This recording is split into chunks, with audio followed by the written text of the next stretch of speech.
Sveiki! Šį gūdų ir pilką gruodžio rytą nežarstysime biokuro kalnų, nemokysime rūšiuoti atliekų, o pakviesime pasivaikščioti po Varnių regioninį parką, paklajoti 7 profesoriaus Česlovo Kudabos pamėgtais keliais.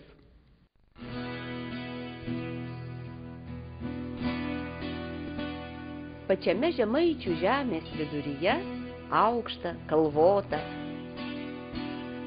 Čia susibūrė netoli viens kito iškiliausių šio krašto sostakalviais ir dievkalniais. Žemaičių aukštuma nuo šešėlių vakare išrodo, kiek panaši į didžiulį lėkštą piliakalnį. Ir staiga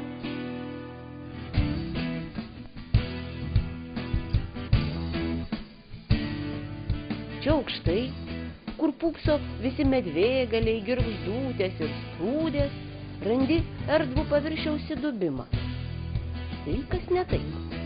Visą pusdienį, kopęs į aukštumą, negali nenustebti. Tvyro pelkynai, pamiškės ir debesuota padangė savo žydrių tvieskia ežerai. Taip gėrėjosi profesorius Česlovas Kudaba savo knygoje 7 keliai iš Varnių. Ir dar prirašė ypatinga čia.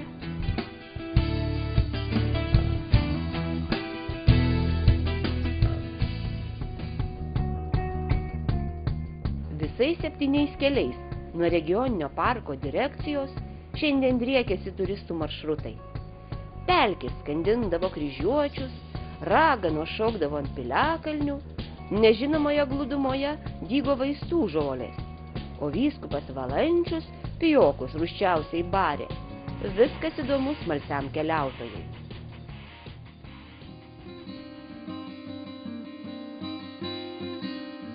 Varniai. Nuo 14 amžiaus pradžios šį pavadinimą žinojo kryžiuočiai. Daug jų, besigviešiančių Žemaičių žemių, galvas čia padėjo. 1417 metais po Žemaitijos krikšto įkurta Medininkų vyskupija. Varniai paties kunigaikščio Vytauto parėdimu tapo vyskupijos centru ir išliko juo iki pat 19 amžiaus antrosios pusės. Mikalojus Daukša ir pirmosios Lietuvos didžiojoje kunigaikštystėje išleistos knygos. Magdeburgo teisių suteikimas, katedra statyta, sudegusi ir vėl atkurta. 1770 metais pastatyta mūrinė kunigų seminarija, kurioje mokėsi rašytojai ir poetai Antanas Baranauskas, Antanas Strazdas, Antanas Vienažindis, 1863 metų sukilimo vadai. Bet labiausiai Varnius išgarsino Žemaičių vyskupas Motiejus Valančius, steigęs mokyklas, skatinęs skaityti suaugusiuosius, kovojęs prieš tamsumą ir girtuoklystę.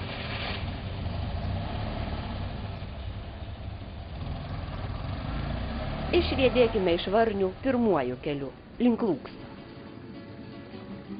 Tai didžiausias natūralus Žemaitijos ežeras, vienintelis Lietuvos ežeras, kurio vandenys išskalauja gintaro gabalėlius. Tuo stebisi ne tik atvažiavę turistai. Vietos mokiniai netikėdami čiupinėja surinktus gintarėlius.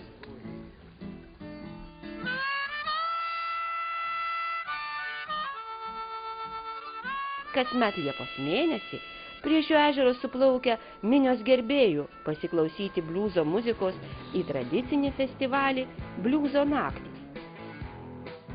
Nors kartą pabuvęs, niekada nepamirši Lūksto bliuzo dvasios.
upeliais Lūkstas jungiasi su kitais ežerais. Prie Sietuvos upelio iki šiol išlikusi vienintelė Lietuvoje eksponuojama senoji kūlgrinda.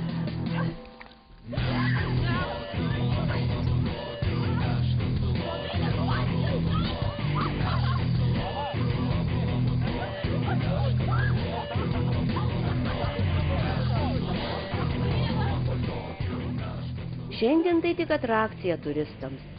Senovėje šiuo nematomu, iš rąstų ir akmenų padarytų taku žemaičiai keliaudavo nuo vienos aukštumos ir šalia piliakalnio įsikūrusios gyvenvietės prie kitos. Kelio nežinantys kryžiuočiai 8 metrų gylio klampynėje tiesiog nugarmėdavo.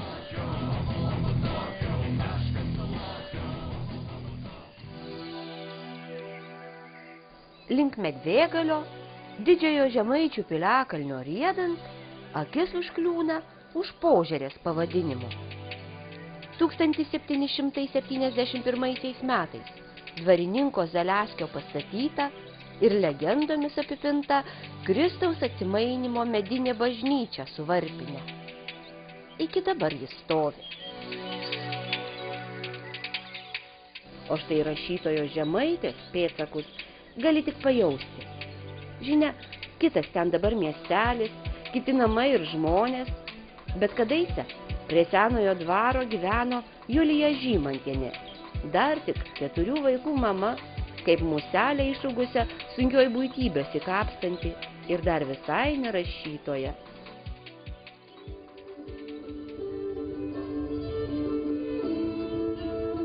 Na, o štai ir Medvėgalis. Profesoriaus Česlovo Kudabos pavadintas šio krašto kalvų karaliumi. 7 kalvos su kūlgrinda sudaro archeologinį kompleksą. Neseniai jo kalvų sostai apvalyti nuo užgožiančių krūmynų atsivėrė visų gražumu. Ir nuo kalno dabar net 30 kilometrų aplink gali matyti. Kai diena giedra, net Šatrijos kalną kilesnį žiūri. Net 20 kartų kryžiuočių ordinas rengė žygius prieš piliakalnio gynėjus, bet net nugalėti ir apkrikštyti žemaičiai grįždavo prie senųjų dievų ir pilis vėl tapdavo neįveikiama. Šiandien ant Medvėgalvio užlipę žemaičiai ir jų svečiai šventes švenčia. Ir tradicinės, ir moderniųjų menų.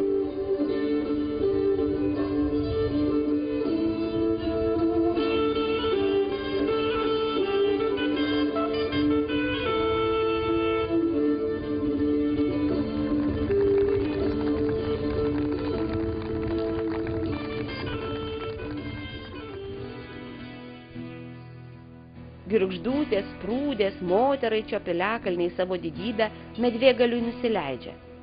Bet kitokios formos, kitaip įtvirtinimai padaryti ir visi legendom apgaubti.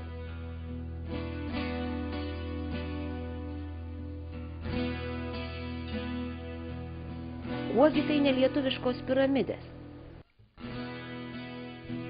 Į Aukštagirės bokštą įlipęs keliautojas dar tolesnės piliakalnių keteras mato.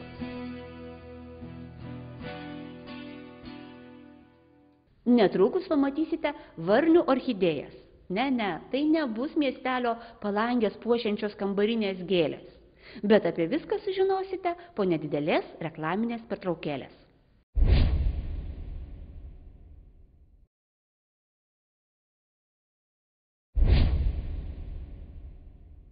Žadėjome parodyti varnių orchidėjas. Kągi, keliaukime į pelkėtas Debesnų pievas. Į Varnius pietinę dalį apvažinėję grįžtame antruoju keliu. Trečiasis dviratininkams ir pėstiesiems gal net labiau pritaikytas. Visai šalia Varnių Debesnų botaninis takas per Žemapelkę. Medinis keliukas, kad eit patogu būtų ir pagunda prie retųjų žydinčių augalų artintis nekiltų. 2 kilometrai tako ilgis. Einant juo per Jonines, gali tikėtis, kad pamatysi daugiau nei 20 žydinčių Lietuvos raudonosios knygos augalų.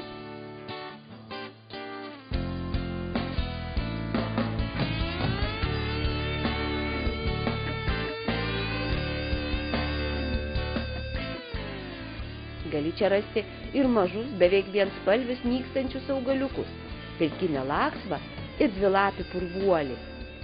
Įspūdingi vabzdžiaėdžiai augalai, tuklės, skendeniai, saulašarės.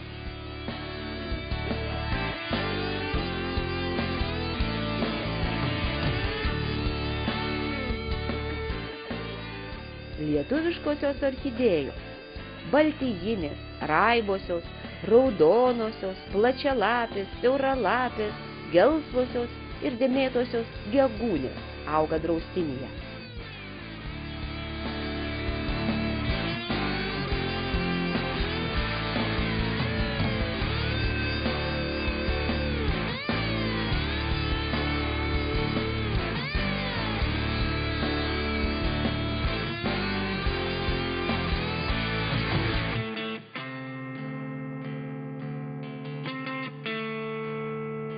O kur dar paukščiai, kaip štai šis pievinio kalviuko jauniklis, čirenantis pelkėje.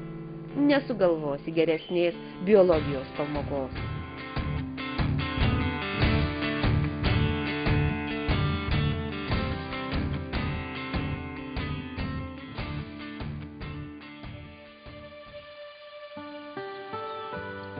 Apsukęs lankstą gali grįžti į Varnius, o gali ketvirtuoju keliuku minti link Paršežerio.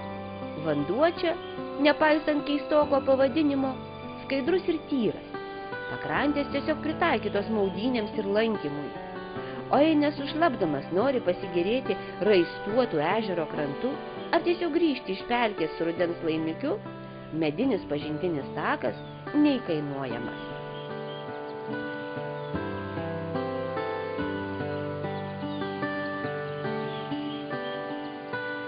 Čia pat ir Paršpelis, dar kitaip vadinamas Burbiškių piliakalnis.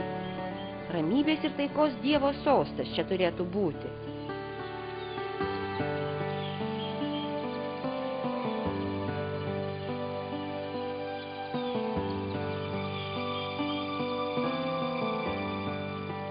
O pačioje, mažoje sodyboje gyvena Reimontai, galima sakyti nuo gimimo. Iš to paties Reistrų kaimelio į Marčias atitikėjo Elena. 10 vaikų, kartu 60 metų. Profesorius Kudaba prieš 20 metų rašė: prie namų atpažįstu gražiąją mamytę, rami ir besišypsanti, laiminga. Gal laikas užmigo ramiojo piliakalnio šlaite.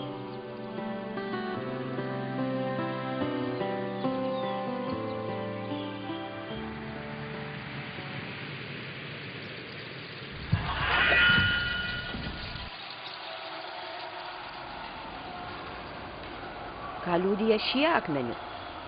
Spėjama 13 amžiaus žemaičių kunigaikščio Vykinto įrengta tvirtovė, išlikusios žemės sankasos, terasos, grioviai.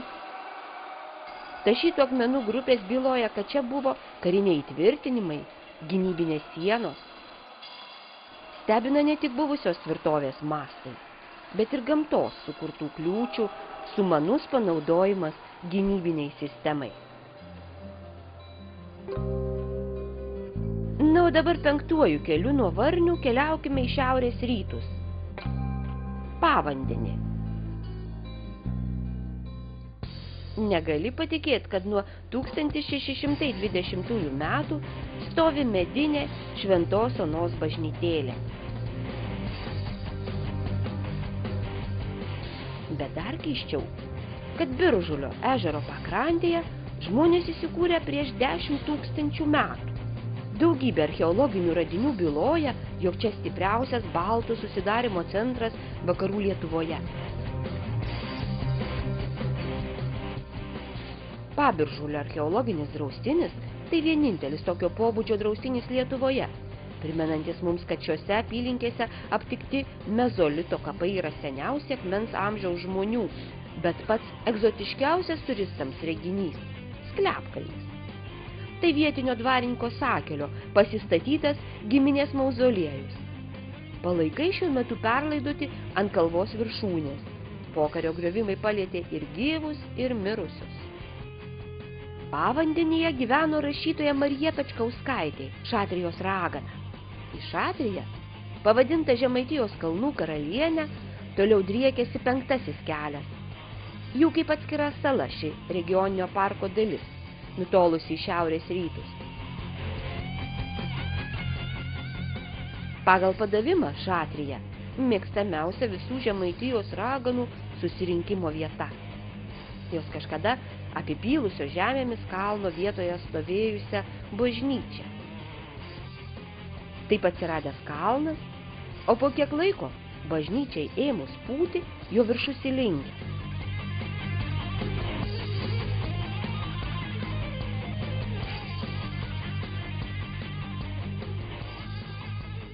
Gražiojo kalno kaiminystėje Luokės miestelis.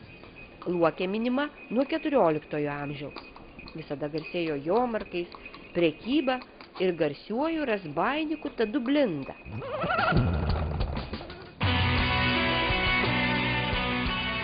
Ne razbainiko linksmų turistų laukia Kūlio Daubos kaime rekonstruotas vandens malūnas. Besimaudantieji galės pamatyti, kaip sukasi senosios malūno girnos, o tekantis vanduo gamins elektros energiją.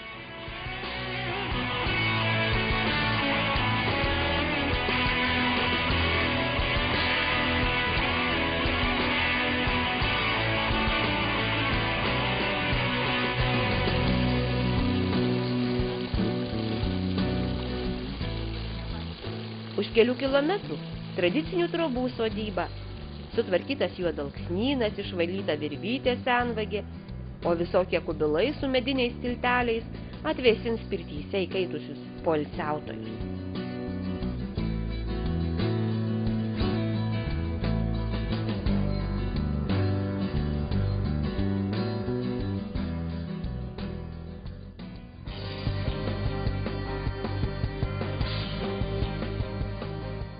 Keliaujame toliau į šiaurę. Visais laikais žemaičiai nekentė už grobikų ir progai pasitaikius juos visokiais būdais naikino. Pelkės ir girios buvo puikus žemaičių sąjungininkas. Jomantų miško pažintinis takas. Juk ėjęs į mišką retas, kuris dairysis medžių rūšių ieškodamas. O čia viskas tam, kad vaikas ar suaugęs mišką pažintų ir saugotų. Tako pradininku laikomas girininkas Jonas Kulpinskas, atradęs gamtos paminklus, atkasęs didįjį akmenį, atskleidė žmonėms pasislėpusi triliemenį ąžuolą. Sukurtos deivių ir miškinių skulptūros, miško dievų buveinė, surašyti medžių pavadinimai, įrengta zuikių mokyklėlė ir sūpuoklių aikštelė. Ir dar gali pagroti mediniais instrumentais.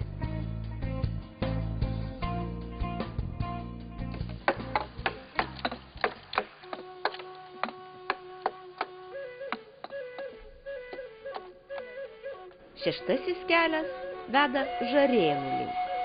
Čia Varnių regioninio parko ant kantų telmologinis ir Minijos ištakų hidrografinis draustiniai. Kiek čia kalvų, kalvelių, daubų, ant kalvelių vienkiemiais skambiais pavadinimais. Ir visai neįprastas Žemaitijai miškas, sausas pušynas su eglių ar lapuočių priemaiša.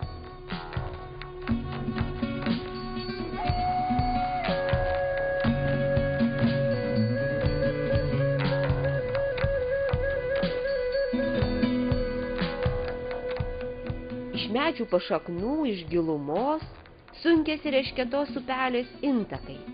Juodupis, rudupis, šaltupis, graužupis, žiezdė.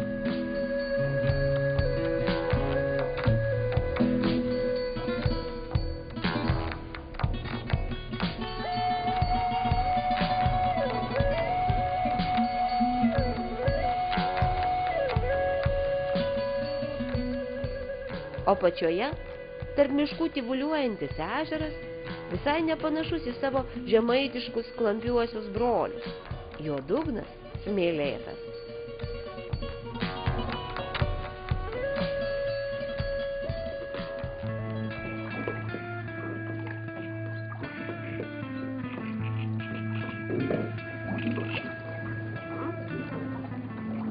Na ir paskutinis 7 kelias laivingiuoja link Biržulio ežero.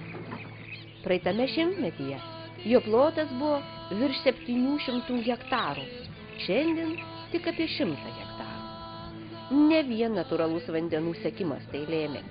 1954 metais buvo nuspręsta vietoj užpelkėjančio ežero įrengti dirbamus laukus ir šienaujamas pievas. Iki pat dabar nuleistajame Biržulyje neįžengiamos krūmuotos klampynės. Nei žvėris, nei medis ten negali įsitvirtinti. Ką jau kalbėti apie žemės arėjus. Ežero dievai tik juokiasi iš žmogaus godumo. Bet pats ežeras vadinamas Žemaitijos žuvintu. Tokia čia paukščių ir gyvūnų gausybė. Jame aptikta 173 paukščių rūšis, iš jų 49 Lietuvos raudonosios knygos rūšys ir 42 europinės svarbos rūšys.